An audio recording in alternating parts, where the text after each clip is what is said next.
Welcome to the डेंड den season 2 episode number 3। Last episode में उन तीनों को इविल आई ने आकर ग्रेट सरपेंट की साइकी वेव से बचा लिया था और हमें इविल आई की दुख भरी कहानी देखने को मिली थी।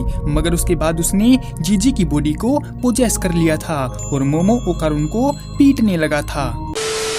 मोमो पर आते अटैक को ओकारुन ब्लॉक करता है तो इविल आई सरप्राइज होता है और उसे दूर धकेल कर मारता है और कहता है कि वो भूत प्रेत होकर इंसानों की मदद क्यों कर रहा है, जिस पर ओकारुन मोमो को उठाकर भागने लगता है क्योंकि फिलहाल उसकी जान बचाना जरूरी है और वो बाद में आकर इविल आई से हिसाब बराबर करेगा। इविल आई उन्हें मारने की कोशिश करता है और अपनी बॉल से उन पर हमला बोलता है, लेकिन फिर भी वो दोनों गहराई में से निकल आते हैं और देखते हैं कि मंगोलियन डेथ वॉर्म उन्हें टपकाने के लिए जमीन में छुपकर वहां अपना जहर छोड़ रहा है। ओकारुन कहता है कि उसने किताब में पढ़ा था कि उस कीड़े को टपकाने के लिए सूरज की रोशनी चाहिए होगी क्योंकि वो उन्हें बर्दाश्त नहीं कर पाते। खैर, ये सब करने से पहले उन्हें बाहर निकलना पड़ेगा, मगर दिक्कत ये है कि इतनी ऊपर वो चढ़ेंगे कैसे, जिस पर ओकारुन एक आइडिया लगाता है कि वो अपनी पावर से मोमो को बाहर निकाल देगा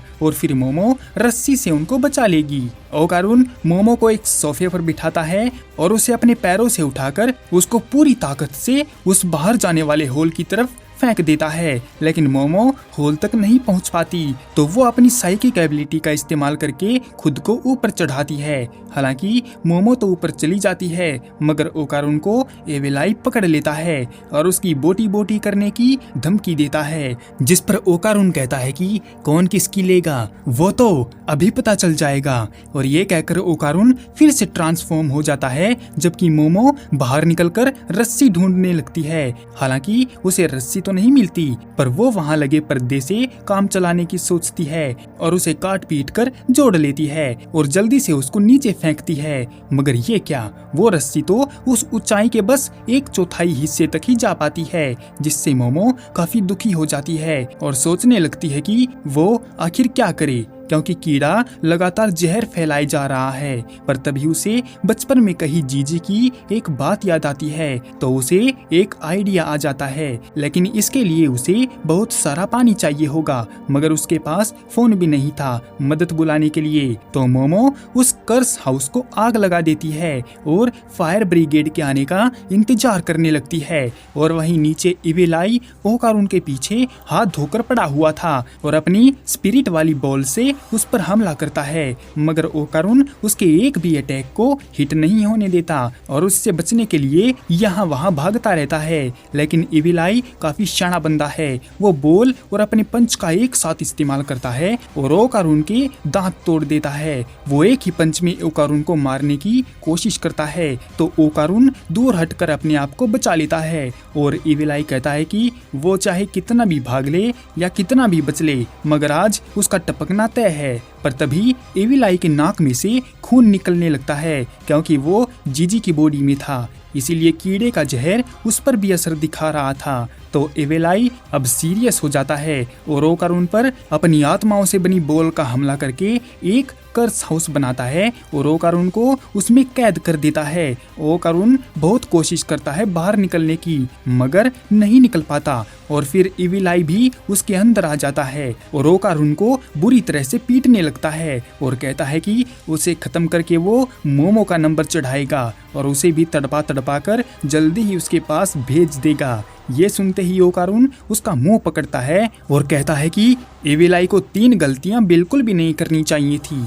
पहली गलती, उसने मोमो को पीटा और दूसरी गलती कि उसने उसके प्यारे दोस्त जीजी को धोखा दिया क्योंकि जीजी तो कभी भी मोमो को चोट पहुंचा ही नहीं सकता। ये कहकर ओकारुन जमीन पर प्रेशर लगाकर सीधा इविल आई की ठोडी के नीचे एक तगड़ा मुक्का दे मारता है और फिर तो ओकारुन रुकने का नाम ही नहीं लेता। वो एक के बाद एक पंच तेजी से इविल आई के चेहरे पर लैंड किए जा रहा था और साथ में 1 से 20 तक काउंट भी कर रहा था। लगातार ओकारुन 80 से 90 पंच इविल आई पर दे मारता है जिससे उसका बनाया कर्स हाउस टूट जाता है और गायब हो जाता है। इविल आई की फटकर 4 हो गई थी और ये देखकर ओकारुन उसको तीसरी गलती के बारे में बताता है कि इविल आई ने उसको गुस्सा दिलाया जिसका अंजाम क्या हुआ वो इविल आई देख ही सकता है। फाइट से ओकारुन थक जाता है और नीचे गिर जाता है, लेकिन नीचे पड़े रहने से काम नहीं चलने वाला क्योंकि जहर लगातार बढ़ता जा रहा है।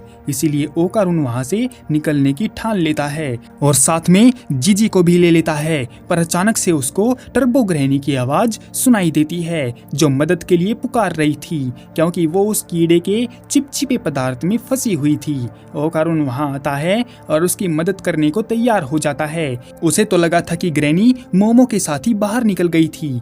खैर वो ग्रैनी को बचाने के लिए वहां पर फट्टे बिछाता है और ग्रैनी को बाहर खींचने लगता है, लेकिन ज्यादा जोर लगाने से फट्टा डगमगा जाता है और ओकारुन भी उसमें गिर पड़ता है। ग्रैनी उसको डांटने लगती है और बाहर निकलने के लिए उसकी पावर का इस्तेमाल करने को बोलती है, मगर ओकारुन ऐसा नहीं कर सकता क्योंकि वो पहले से ही लिमिट क्रॉस कर चुका है। फिर वो दोनों रोने लगते हैं और मोमो को मदद के लिए बुलाने लगते हैं, जबकि ऊपर मोमो की लगाई आग देखकर वहां के कुछ लोग फायर ब्रिगेड को बुला लेते हैं। तो साथ में पुलिस भी आ गई थी। वो मोमो से पूछताछ करते हैं कि क्या वो आग उसने लगाई है, तो मोमो हाँ बोल देती है और इसका रीजन भी बताती है कि कीटो फैमिली कैसे लोगों की बलि वहां पर चढ़ा रही थी। लेकिन पुलिस वाले उसकी एक नहीं सुनते और उसकी बातों को मन गढ़ंत बोलकर उसे पुलिस स्टेशन चलने को कहते हैं। तो मोमो देखती है कि उसके पास टाइम नहीं है और सूरज डूबने वाला है, इसलिए वो फायरमैन से रिक्वेस्ट करती है कि घर को छोड़कर वो लोग जमीन पर पानी गिरा दें, जितना हो सके उतना पानी। और ये सुनकर पुलिस वाले उसको पागल समझते हैं और उसे पकड़कर ले जाने लगते हैं कि तभी जमीन में हलचल होती है, मानो भूकंप आ गया हो। लेकिन ये भूकंप नहीं, वो कीड़ा था जो पानी गिरने से बाहर आ गया था और बाहर आते ही सूरज की किरणें उस पर पड़ने लगती हैं तो वो तड़पने लगता है और सारे लोग उसे देखकर डर जाते हैं और वहां से भागने लगते हैं। मोमो खुद पर ब्लेस्ड होती है कि आखिरकार उसने कीड़े को बाहर निकाल ही दिया। उसे याद आता है कि बचपन में जीजी ने उसको बताया था कि जब बारिश आती है तो जमीन में पानी घुस जाता है और वो कीड़े अपनी स्किन से सांस लेने की वजह से अंदर सांस नहीं ले पाते, इसीलिए उनको बाहर आना पड़ता है और बाहर आते ही उनकी जान चली जाती है, जिसको वो कीड़े का टपकना भी बोल सकते हैं। देखो यार, यहाँ साफ साफ नहीं बोल सकते क्योंकि हम जैसे क्रिएटरों के लिए YouTube डे बाय डे अपनी लाठी को तेल लगा रहा है। मोमो कीड़े के टपकने का इंतजार कर रही थी, मगर वो कीड़ा शाना बंदा है। वो जाकर कर्स हाउस के पीछे छुप जाता है, जिससे मोमो को गुस्सा आता है। तो वो फायर ब्रिगेड की गाड़ी को उठाकर कर्स हाउस को तोड़ देती है और कीड़ा फिर से सूरज की रोशनी में आकर जलने लगता है और बेहोश होकर गिर जाता है। ये देखकर मोमो उसका मजाक उड़ाती है कि अगर उसमें हिम्मत है तो उठ के दिखाए, और जैसे ही कीड़ा हिलता है तो मोमो दुम दबाकर भाग जाती है और वहां से दूर हट जाती है। तभी कीड़ा उल्टी करता है और कीटो फैमिली को बाहर निकाल देता है, जो कि जिंदा थी और ठीक ठाक हालत में थी, मगर नाकी बाहर आते ही मोमो पर इल्जाम लगाने लगती है कि उसने ग्रेट सरपेंट की जान ले ली है। मोमो उसे समझाती है कि उनको खाने वाला वो कीड़ा था, लेकिन वो तो अब भी अंधविश्वास में पड़े हुए हैं। इन सब से नाकी को फर्क नहीं पड़ता और वो फिर से इल्जाम लगाती है। तो मोमो उसको सठियाई हुई बूढ़ी बोलकर ओकारुन और जीजी को बचाने के लिए जाने लगती है। पर अचानक से फिर से एक भूकंप आता है और उनके सामने वाले वोल्केनो में एक्सप्लोजन हो जाता है। तो नाकी कहती है कि वो इतने टाइम से उनको इसी खतरे के बारे में अवेयर कर रही थी। इसी के साथ the end of Denden season 2 episode number 3। मिलते हैं किसी और वीडियो में, तब तक के लिए सायोनारा।